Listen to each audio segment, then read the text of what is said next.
All right, good morning, everyone. Welcome to our weekly call. We're joined this morning by driver the number 4, the Front Row Motorsports Ford Mustang Dark Horse, Noah Gragson, joining us as we get ready to head into Indianapolis Motor Speedway back on the oval for the second straight year, the Brickyard 400. And Noah, I know it's been a rough couple of weeks, but I guess the good thing about this sport is that every week you get a new opportunity. So how do you look ahead to Indianapolis and just your outlook on this weekend? Yeah, we're excited for it. I think Indy's an awesome place, and I had a lot of fun there last year. So, with that being said, I'm excited. It's another week to get onto the racetrack and try to have a good run. We've had good speed, pretty much all year. Just have had atrocious luck. Just getting collected in wrecks, and uh, it's been a bummer. But we're looking forward to the positives, and that's the opportunity that's ahead. All right, we got them lined up here, so we'll kick it off with Roy Akers. Go ahead, Roy. Yeah, thank you. Noah, preparing for the Zoomcast today, I was checking out your YouTube channel. It's awesome. Your videos are very professionally done. You got a lot of hits in that. When you went into this, were you trying to give people the inside view of Noah Gragson and maybe the views that people don't ordinarily get when they try to hook onto a new driver? Yeah, I think just, I probably have a bolder personality than, other guys in the field that I show and kind of want to give some behind the scenes on what the race weekend's like what I kind of do and it'll be good memories to look back at one day. Obviously, the YouTube videos and stuff. There's legend car races on there from back in the day. I'll go back and watch those every once in a while, and it'll be something cool to, I guess, show my kids one day. All right, thanks, Roy. Let's go to Samuel Stubbs. Good morning, Samuel. Morning, Dan. Thank you, Noah, for joining us today. This is your third team in your third Cup season, but you signed a multi-year deal. You finally have some stability, I guess, off the track in terms of contract while you're racing on the track. Does that help your mindset to not be focused on that? You're not a rookie. You're not with the team that is going to be closing at year's end. You have some stability behind you. So how does that affect your mindset? What does that do to you as a driver? Yeah, I mean, that's yeah, it's great knowing that Bob Jenkins and Jerry Freeze ultimately, have I feel like everyone's best interest. So it's definitely been a wild ride in my cup, career, but I'm very grateful for the opportunity to run at Front Row Motorsports, and it's been a home for me there. So I hope to race there for many more years.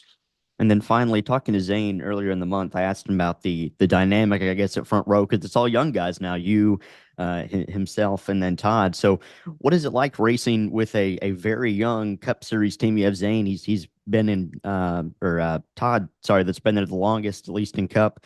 What is it like to be racing with those guys and have such a young, future focused, future forward, I guess, organization there in FRM? Yeah, I think it allows us because we're all friends. It's not a forced relationship. Sometimes you have teammates where it's a forced relationship, and we naturally get along really well. So I think we all have each other's best interest in mind.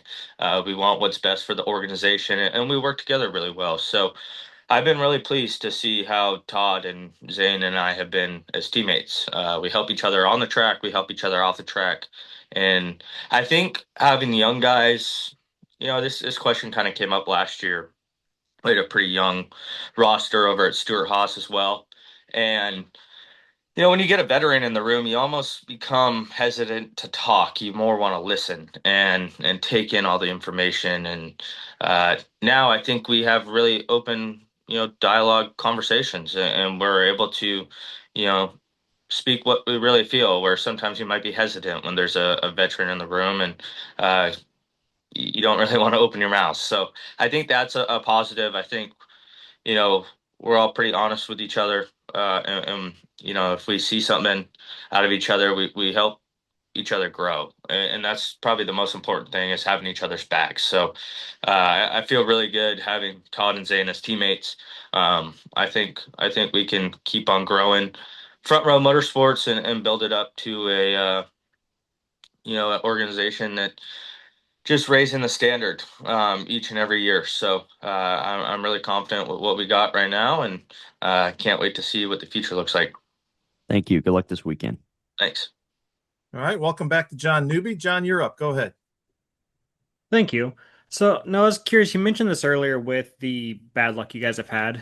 Can you give me some insight into the conversations you and Drew have had, especially when you're running like eighth last week and you get wrecked from behind trying to avoid a wreck? How do you guys handle that situation moving forward to Indy where you were fast last year? I think the beginning of the year, the thing we've kind of banked on is our speed when we show up. I mean, we started last this past weekend because we got, spun out twice at Sonoma. The second time it took us out of the race. Um, so we started last or second to last. We started 36 and drove up within the top 15, just kept chipping away at it all day. And, put ourselves in a decent opportunity up in the top 10 at the end of the race this past weekend. So that's kind of been the story of the year. The 54 hit us and wheelbarrowed us down the front straightaway and wrecked. Just gotten collected in a lot of wrecks, and it's pretty frustrating. And I think the speed of our race cars kind of keep us focused and confident when we go to the track. If you don't have the speed and you're getting in wrecks and stuff, you're like, man, I can't catch a break. But right now it goes up and down. The beginning of the year, we're just kind of trying to sell blue sky. Hey, it's going to be okay. Like, this is eventually going to turn. And maybe more than ever, we're telling ourselves that. But we have the speed. Like, the speed's not a huge issue. It's just, it doesn't matter if we're 30th or 5th or anywhere in between. It seems like we just get caught up in a wreck. I mean, I just look at this year at the Daytona 500. We're up in the top 6 or 7 in the closing laps, and Stenhouse and Logano get into each other, and we get collected in that. Then we go to Atlanta, and the 99 spins up the racetrack and clips us in the left rear. We go to Phoenix, or we go to Vegas and Phoenix, and get collected in wrecks there. I mean, we're running 7th at Vegas with Blaney at the start of stage 3. Drove up there, like, had good cars, and it's just like, man, like, just gotta finish these things. Like, never in my career in anything has, I'm not a big believer in luck, but maybe I am now, because it's like, I don't know who I pissed off or what happened, but it's definitely not going our way this year. So we just try to look forward to the next week and work as hard as possible, and focus on the future, and just take it one week at a time. We just say, hey, we got an opportunity this weekend at Indy.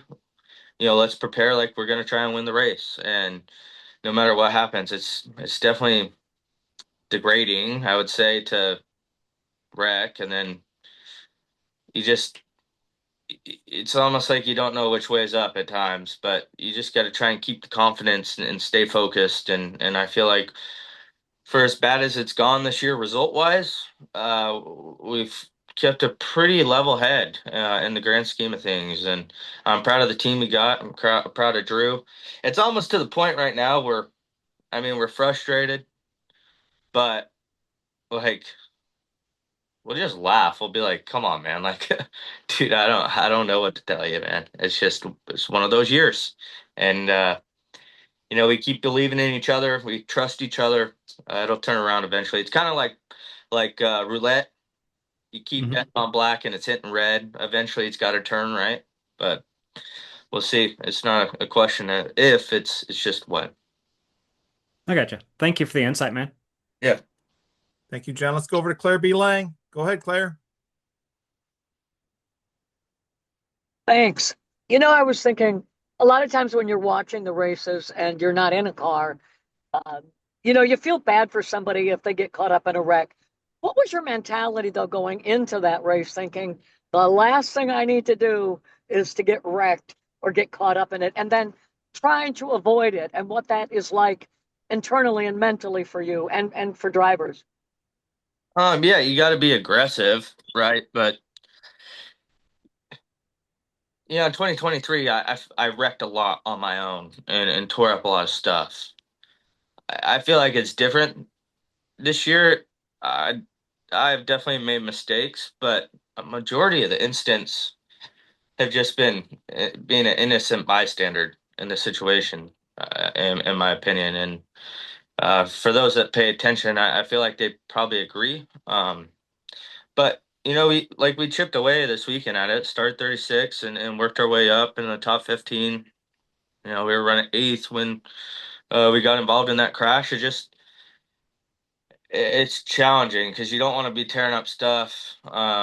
Be one thing, like I said, if I was spinning out and wrecking every weekend, I think that's a little more challenging of a situation. But um, I feel like I'm in pretty good control. So you just try and take it week by week and prepare like it's going to be a smooth, solid race and clean race. But obviously, stuff happens, and we've seen examples of that this year.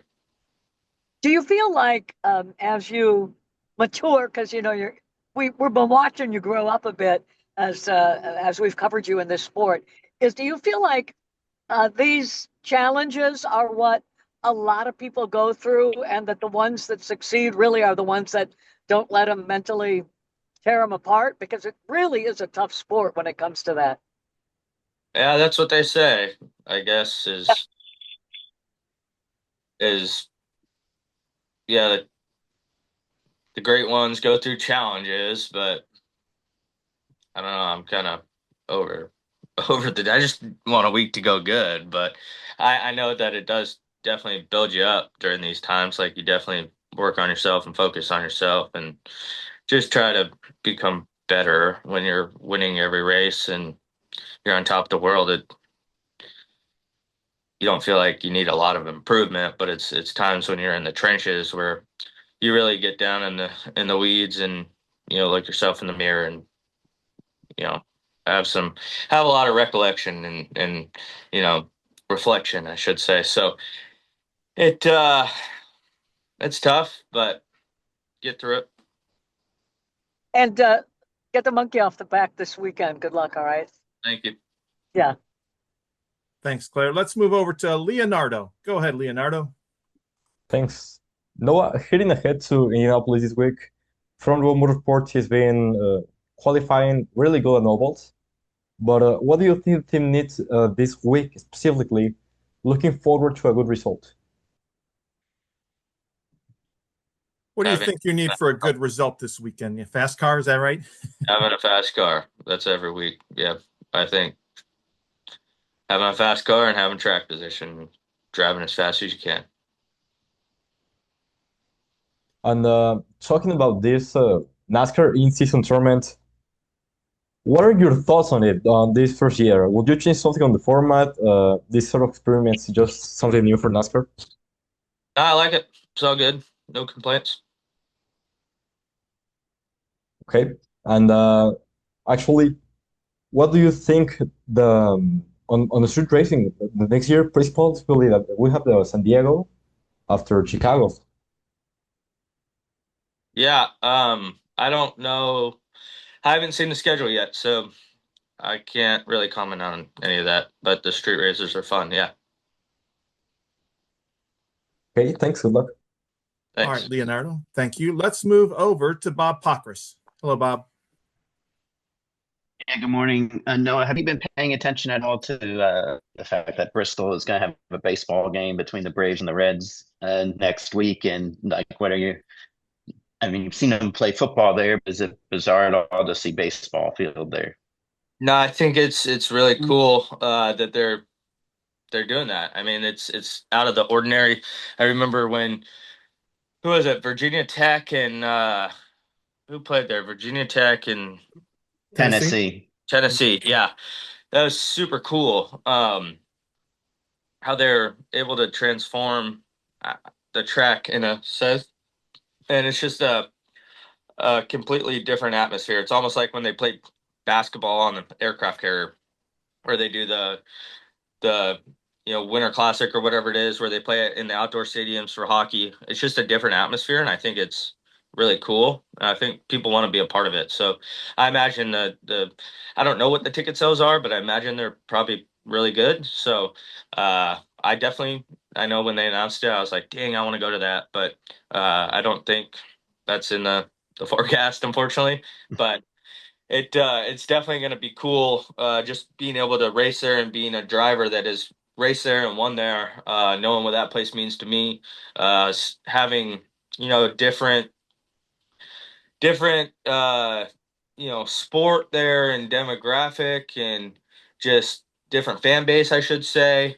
It definitely is good for, I think, the sport of NASCAR too, because people will go to the track and say, wow, look at this place, this is incredible, and maybe they might come to a race. So I think it's a great cross promotion between MLB and NASCAR. You'll get some NASCAR fans out to the baseball game when they might not go to a baseball game, or they don't have a baseball team near them in Bristol, Tennessee. So it definitely is super, super unique and very, very exciting, I think. So I like Ellie De La Cruz. So I'll be cheering him on. It'll be cool. And if you had to make a baseball roster out of NASCAR drivers, I guess beyond the Dylans, who everybody knows played a lot as kids, you have any idea who you'd want on a team? I'd probably take Ricky Stenhouse, uh, just because we got good chemistry together. Um, Probably Austin. Ty might be decent. I'd probably take Denny. He's an athletic guy. He could, do a lot of sports. Kind of the guys with hand-eye coordination. You're talking guys who can throw a football, guys who can shoot a basketball. So, maybe golfers. So, probably, Chase Elliott and Bubba and Ryan Blaney. But maybe Briscoe. Briscoe's been throwing a lot of first pitches out at these games, trying to collect these DAP points. So he's he's been on the mound a lot lately. So he might be our pitcher, maybe, or he might be in the bullpen. So, yeah, I would say probably those guys. All right, thanks a bunch. Appreciate it. Thank you. Where would you be? No, would you be the cleanup hitter? Where are you? Are you a leadoff batter? Where would you put yourself in the Yeah, line? hit bombs, baby. Know that. All right, let's. I can hit left-handed. I can hit right-handed. I do it all. Nice. All right, let's finish it off here with Scotty. Go ahead, Scotty. Hey, Noah, thanks for joining us this morning. I want to talk a little bit about next week. We're going to Iowa. You were in the Cup car last year, but had a few Xfinity starts. I know there's some patches and some of the turns there and kind of just a rough surface. So overall, what is your thoughts on Iowa? Do you like that track, and what's it take to get around there to make good speed? Yeah, I used to love that place. It's still all right. Well, it's just like a racetrack now, but it used to be super cool. I don't know why they only repaved sections of the corners, like the bottom half of the corners. They should have just either repaved the whole track or repaved the whole corner so you could move around and stuff. It's kind of pretty single lane, so I don't know whose thought process that was, other than the only reason would be they didn't have the money to do it. So, yeah, it's kind of just another track for us now. I think all of us in the field would probably say that it was the best track ever. Before racing Xfinity cars and trucks, and in the K&N series back in the day, ARCA now, we all loved it. And now it's you kind of just run around the bottom, and it's just another track, unfortunately. But I still love going out there. The fans are great. Uh, Iowa's super cool. I just, it's what we got, but kind of wish they would have repaved the whole entire corner so you could run the top, middle, bottom. That's what made that track so great, is you had 4 different lanes you could run, and they're all pretty fast. And wherever you got your car set up, you could run there. And it was the perfect racetrack. But it's, I think, a common theme between racetracks these days is you got to appreciate when they're good because you don't know how long they'll stay good. And since we're talking about sports, how's the golf game going?